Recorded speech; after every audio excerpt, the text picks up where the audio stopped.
Автокредит банкротство осындай сұрақ қойыпты. Енді заңгер ретінде сіздерге түсінікті болсын айтайын. Қараңыздар, сіздің көлігіңіз болатын болса, сіз банкротствоға бере аласыз ба деген сұрақ қойыпты.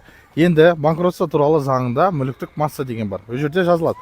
Қандай сіздің мүлігіңіз тәркіленеді, қандай тәркіленбейді. Ол жерде бір ғана бар. Сіздің жалғыз баспанаңыз болса, сол ғана тәркіленбейді. Қалған бәрі тәркіленеді. Ол тек қана соттық банкротство болады. Азаматтар, егер сіздің қарызыңыз 5 жылдан асып кететін болса, онда внесудебный банкротствоға берсеңіз болады. Сіздің имуществоңыз болса да, ол заң қабылданды.